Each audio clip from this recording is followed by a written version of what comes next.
Homestead Nana. Oh, thank you for the beard. We're looking growing good. it in. Slowly but surely. How many weeks left until you start, trimming it? Because then it's got to grow. I don't know. I probably gotta let it go at least a month, I would say. Give it a good while. Shape it up. Yeah. I'll trim the sides up here a little bit.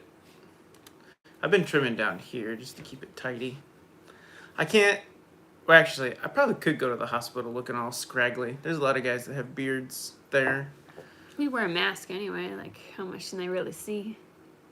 Well, if you have a real beard, it's not going to fit behind a mask. Pam's here, welcome, and Grammy has joined us. Welcome, Grammy. So this is going to be a shorter than usual live stream. We're probably going to do 25 or 30 minutes. Hey, Prep for Eternity and Charlie and Judy are here. Thanks for joining us. Hello, hello. Yeah, we're going to be a little shorter than usual. Sam's got a bunch of studying to do, and I am just absolutely exhausted today. We're going to tell you what's been going on. It's been kind of it's been a good day. Exciting week ahead. We'll talk about kind of the plans, but I want to go to bed early tonight because my body is so tired. But yeah, so this week, we'll start with Sam. This week, Sam heads back to the classroom. He's already been working with online stuff, but he's actually got to head in for classroom work this week. Yes. Hello, Allison Sanders. Thanks for joining us. So we got some of the material early for classes. Tomorrow's the official start day for this term. But I've already got all of the homework turned in for this week, so that feels good before classes even start. Look at you being so ahead of schedule. And I'm hopefully by the end of this week, our schedule is a little bit different this first week, and we actually have a little bit more time than we will normally. And so I'm hoping to get maybe the next 2 weeks worth of homework knocked out this week, really push on it hard. And also study for next week's, I've already studied for next week's tests, so I want to start reading the material for the week after next week. So try to be a little ahead of schedule with a lot of these things. And that way, if I do feel like I need extra study time later on in the semester, or when we get down near finals, it's not this big cram at the end, because we always have extra testing at the end. They usually, besides, we'll have a chapter test, we will have our final, and then we will have, it's basically like a practice NCLEX over the material that we've just studied.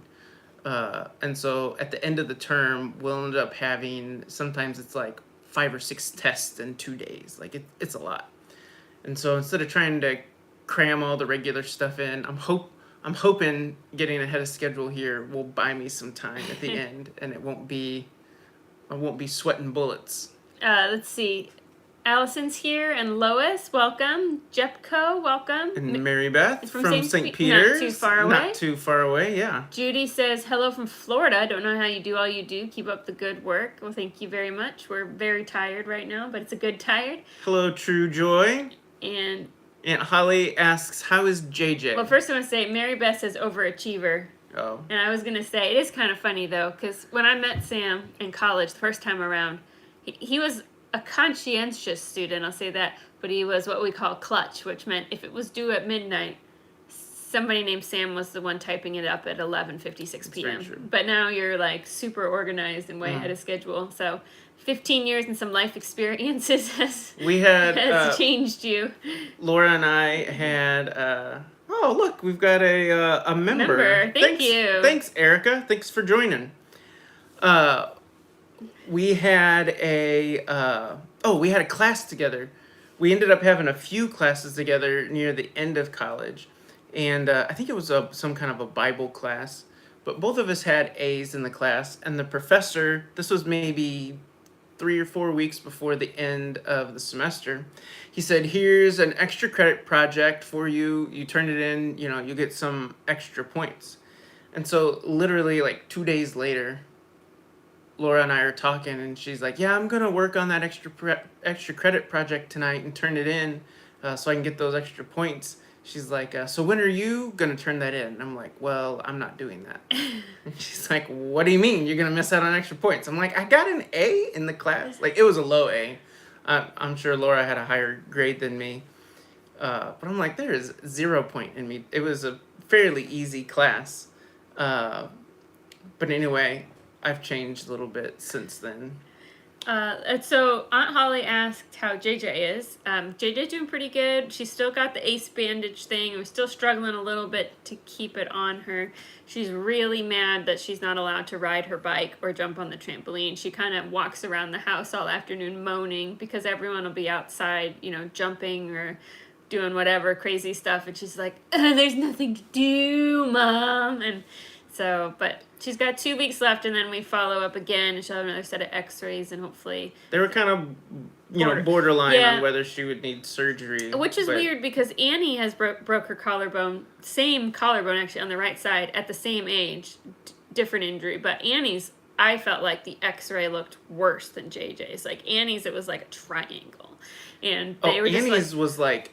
bent and twisted. Yeah. They were like, nope, don't worry about it. Just keep her in a sling. But I think with JJ's, when you look at the x-ray, like, there's a decent amount of space. It's a gap. There's a gap now, and they're worried about it not coming together if she keeps doing this too much, which pushes her collarbone back. So she's all buckled in. So hopefully we'll keep you all posted. They told us to not let her use it, but it's not going well. It's just...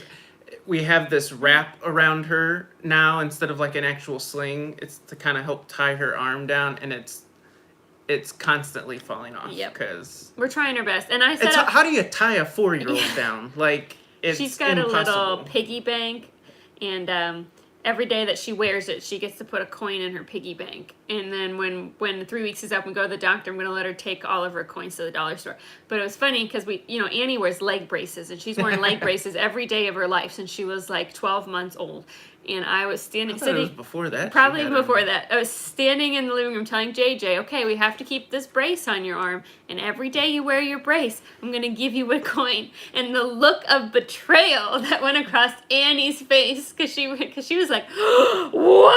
Because she's never gotten anything for wearing her braces. Even when she did break her collarbone, and she had to wear a sling for that too. Yeah, she never got a coin. Let's see. It was kind of funny. We've been zooming through. Let's see. Do we say hi to Anne? Welcome. And Mary Beth says, I'm the same, Sam. Even at 66, I work best under pressure. I will say it has really balanced me out because I do work ahead as much as I can. But when we do, sometimes we're given homework last minute that's like not scheduled. It does help me because I'm able to kind of push through, and it doesn't throw me off too much to try and get it done. Beth is here. Welcome. Mary Beth says, fortunately for JJ, it's not spring, summer. She'd really be suffering. That's true. And that's something I tried to tell her. I was like, at least it's not, when we have the kiddie pool out and you want to go swimming, and we'd have to tell you no. So J and B are here. Welcome. Carrie, welcome. Glad to have you join us. Mary Beth says, ha, you owe Annie a pile don't tell of her money. that. I don't have... Probably do owe her cash. money and interest.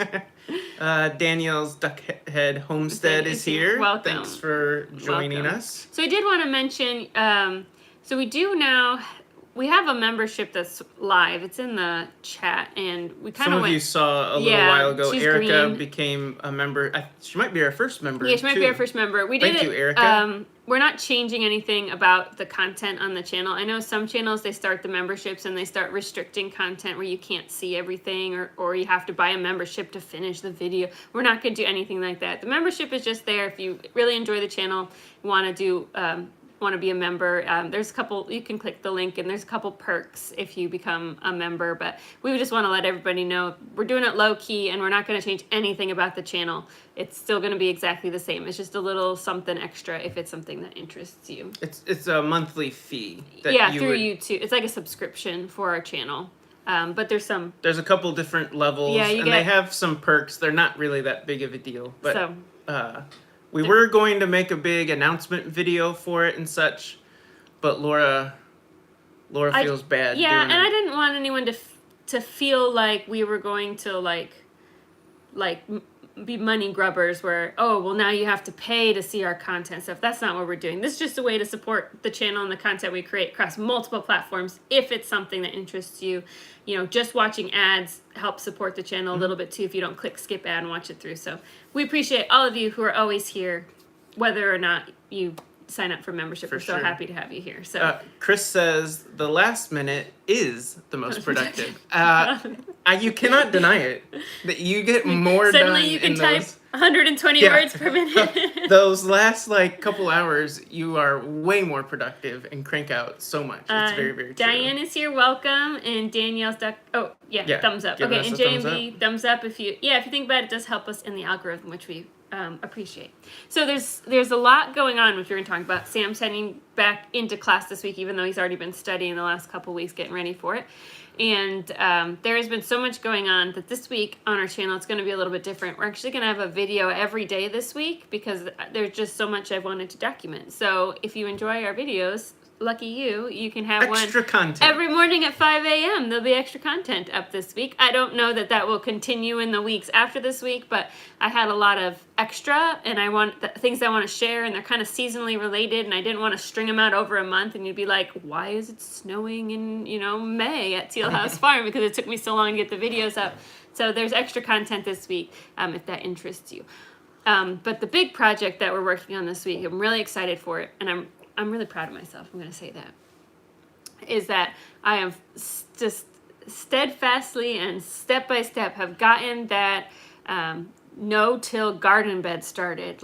Actually, cardboard on the ground and composted manure on top of it. I have probably put close to 10 hours in so far, just getting that spot ready and starting to clean out the goat pen. It's been a labor of love, and I did a good 3 hours of work today on it, and it's really starting to feel like it's going to happen. Well, this isn't spring, but the weather definitely feels like kind of early spring, and in early spring you can have some really hard physical tasks that you do on a farm, like any farm. That's when you're usually cleaning stuff out from the winter and getting things ready for summer. So there's always a lot to do, and you got to take advantage of the time when it warms up like this. It was and get nice outside. Today. The kids played outside all day, almost all day, except when I made them do their school.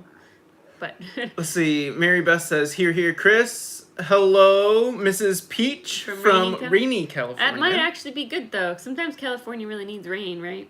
Let's see. Danielle says, good luck with the new semester, Sam. Thank you. It's going to be Pharmacology 2, so we're going to be learning all of those drugs, and then it's called adaptive nursing, but I think most of the time it's called med-surg. So we're doing med-surg 1, kind of taking a deeper dive into It's funny with him being in nursing school, because he'll just randomly walk around the house looking for me. He's like, hey, did you know 42% of people have 6 fingers? That's not a true fact, but just some random fact. He's he's got to tell somebody, so you just never know when he's gonna pop out a door and be like, hey, I don't know, you reading some 15% of that stuff. 15% of people have ingrown toenails. No, I did tell her a stat the other day, which is mind-blowing, which makes me want to get in shape.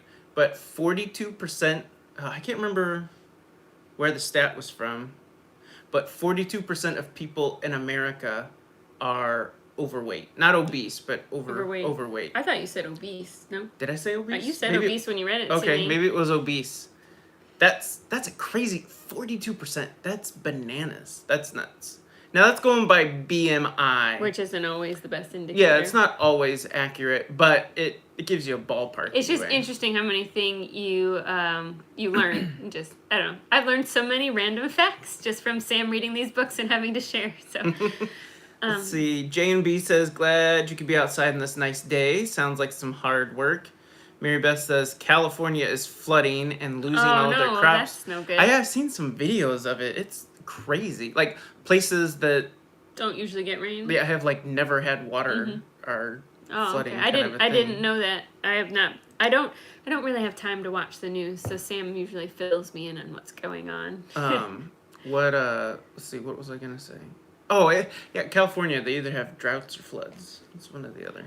She says, always fun to learn how to pronounce the medications. I actually have a funny story about that. So Annie used to be on this medication, and is I'm not. I think you say it levetiracetam, but it looks like levetiracetam. And so the doctor's supposed to fax the drugs, request over the pharmacy.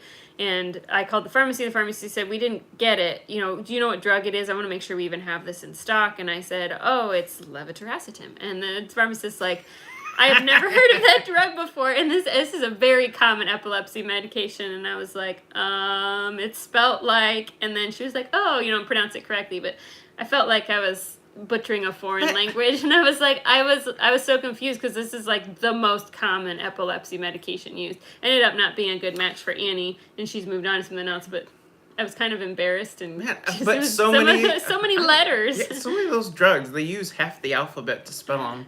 I know there has to be a coordinated way, like how they come up with the names, but when you're trying to learn them, it can be a little tough sometimes when they use so many letters. And they're like when we take the NCLEX, we have to learn the generic name, which is the harder name to remember.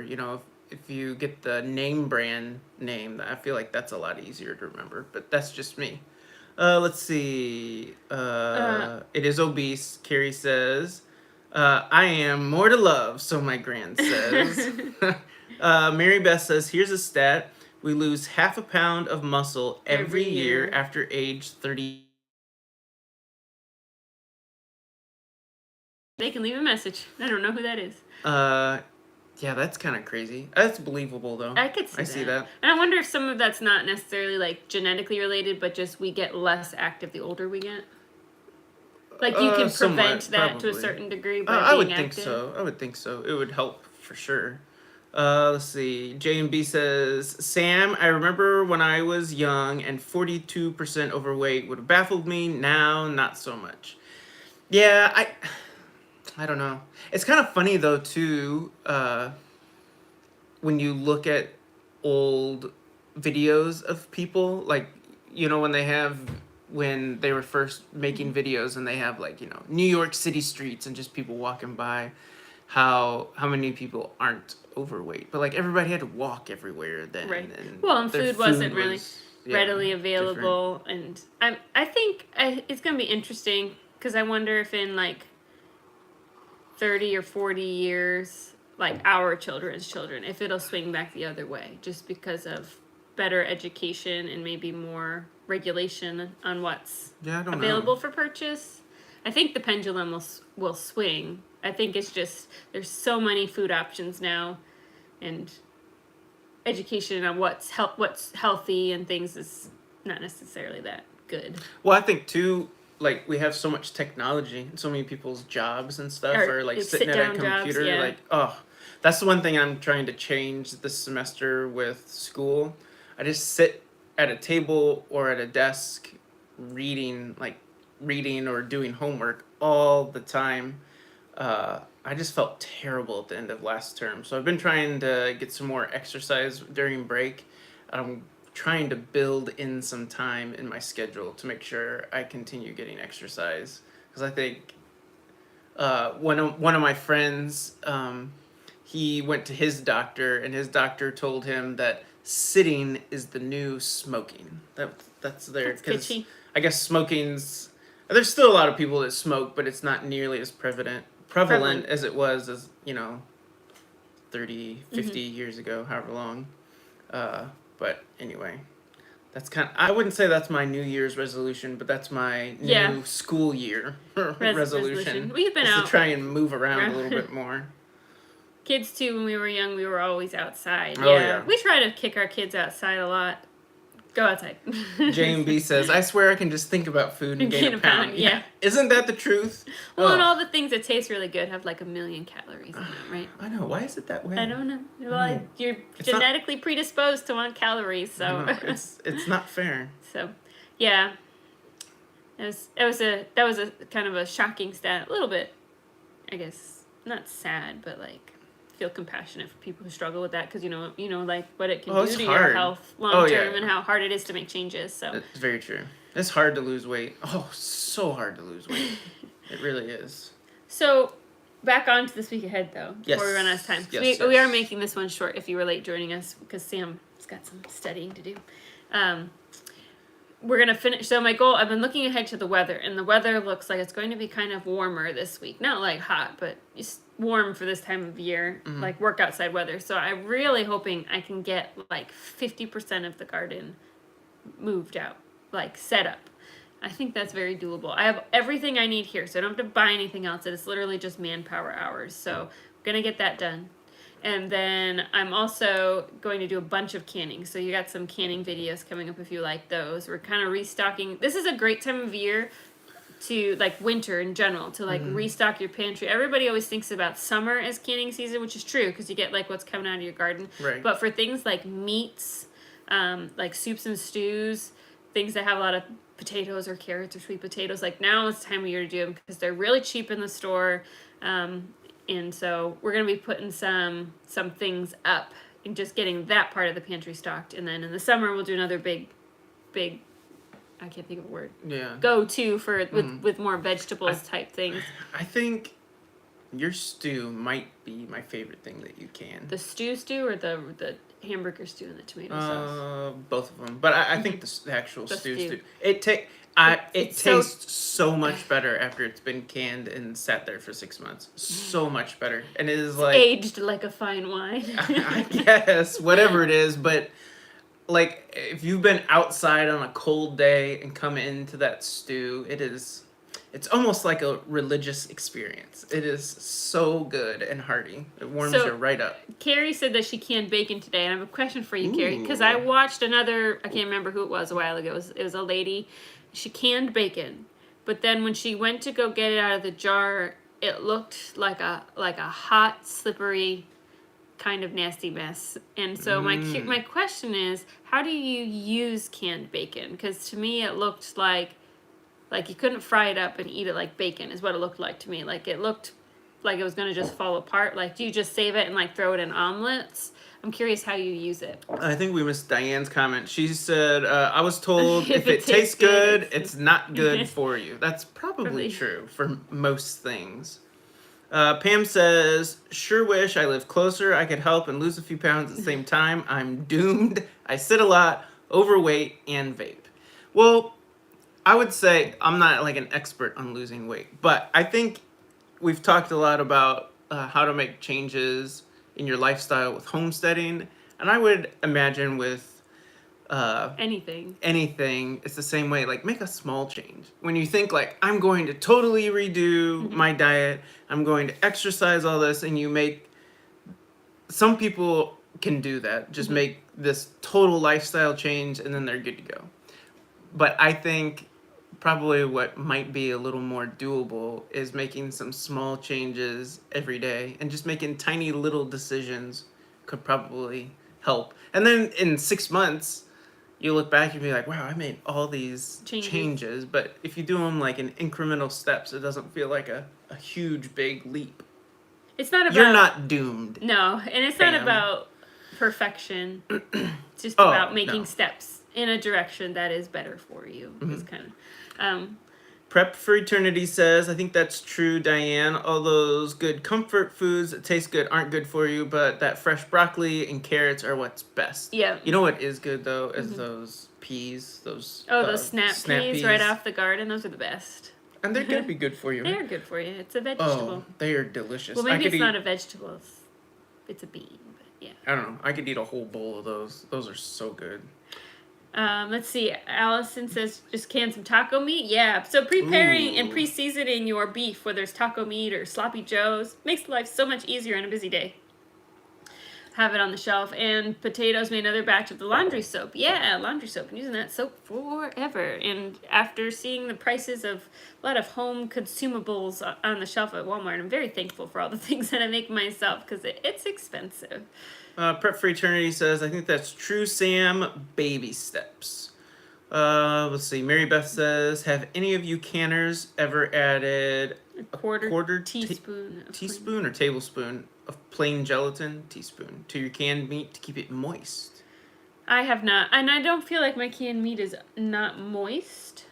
So you maybe try a different canning technique. Some people raw pack, some people pack in broth. So if you have a specific cut of meat, Mary Beth, that you feel like doesn't can well, like it's always dry, then you might want to switch up which method you're using and try the other one. Canning in broth will keep it pretty darn moist. I raw pack most of my meat. Yeah, I don't But feel like it's not ever... like my stew meat, I can in broth because it's in stew, so that keeps it nice and moist. Oh yeah, it's really tender. Let's see. Carrie says I can it both ways, whole strips and in bits. The strips I just heat up and serve.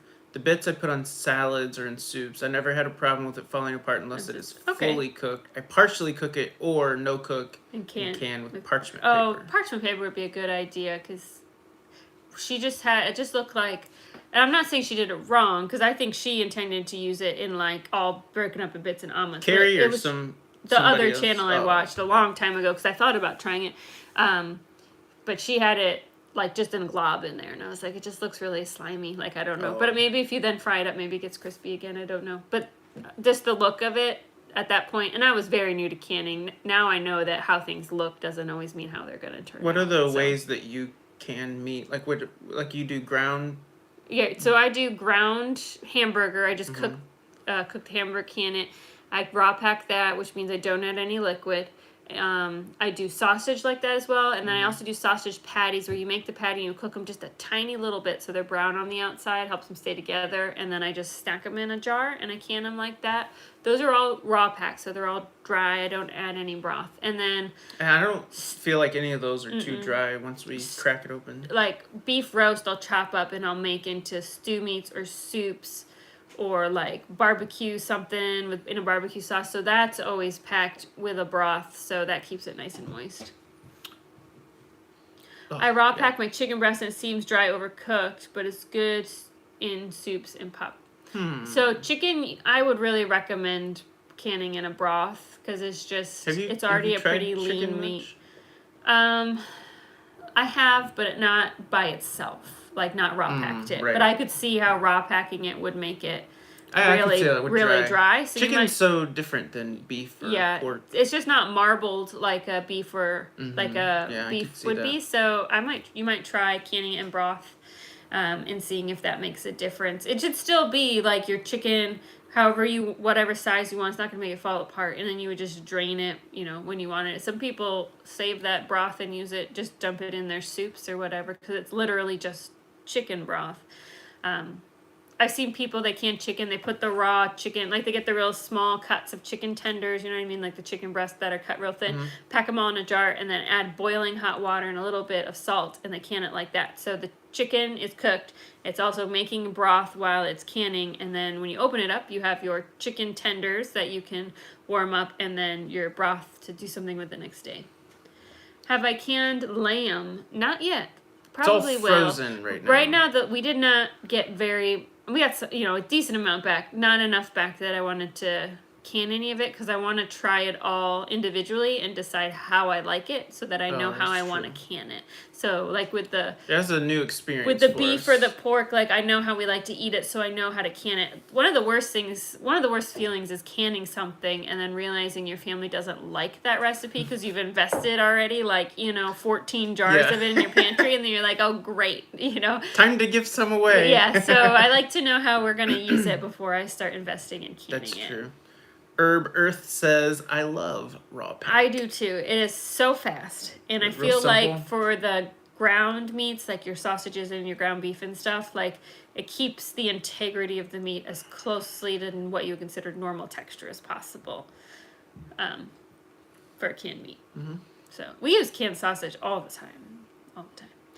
I love raw packed chicken with Thai curry paste added. That sounds good. It really helps with the flavor and moisture. Ooh, so there you go, Mary Beth. That sounds delicious. You could give that a try. It's going to help lock in the moisture. So yeah, Thai it just needs. Curry paste. I could definitely see how a raw packed chicken would need a little something extra to help. Yeah, Carrie likes raw packed too. She says. Do you feel like that's how a lot of people can their stuff? Yeah, and I do always put the disclaimer that the raw pack is not what's recommended by the USDA, but it's not recommended because it's unsafe. It's not recommended because they've never fully studied it. So they cannot give you guidelines for safety if they have not conducted enough studies to make those guidelines.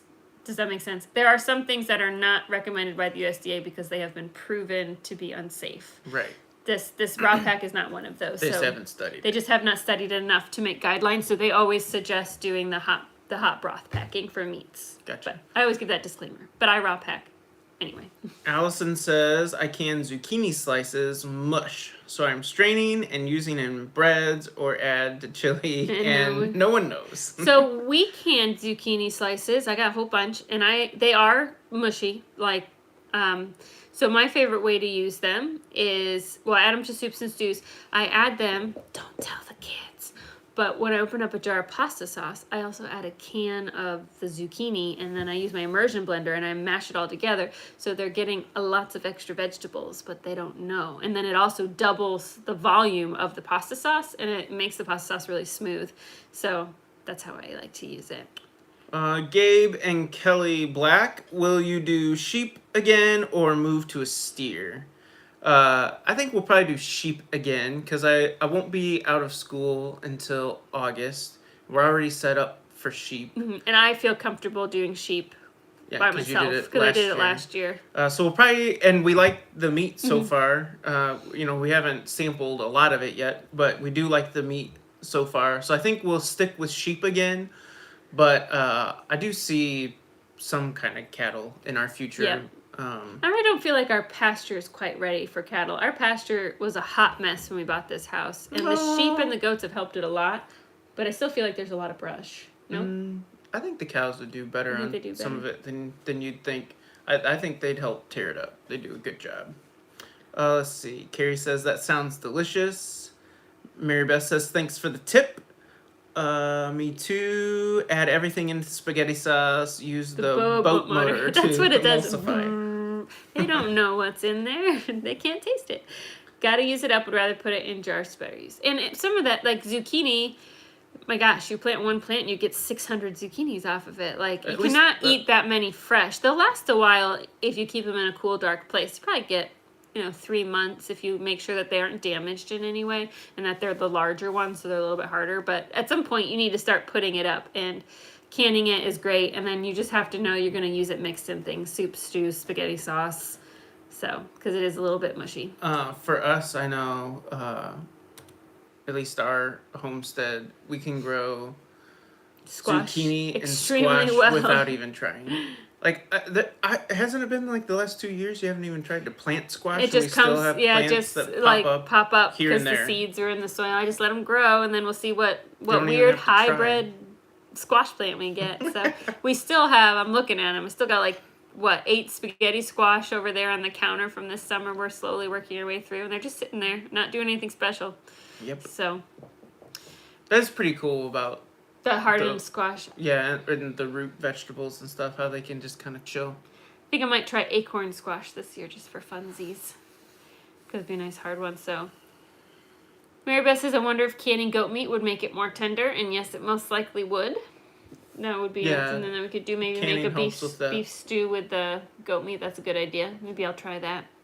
Yeah, I do think you're asking about sheep, but I do think we're going to try some actual meat goats. We like the taste. The texture, it's not bad. Yeah, the taste is fine. It doesn't taste like gamey or like. But I think part of the problem is that she's a dairy breed, so it was a tall, skinny goat, and so she's just not marbled out she just wasn't fat enough for really good quality meat. So it's not bad. It's not like eating a rubber tire, but it could be better. So we'll work on that this year. Always learning, right? Oh yeah, we'll get some meat goats, and try that. See if that makes a difference. We get some boar goats or some Kiko goats.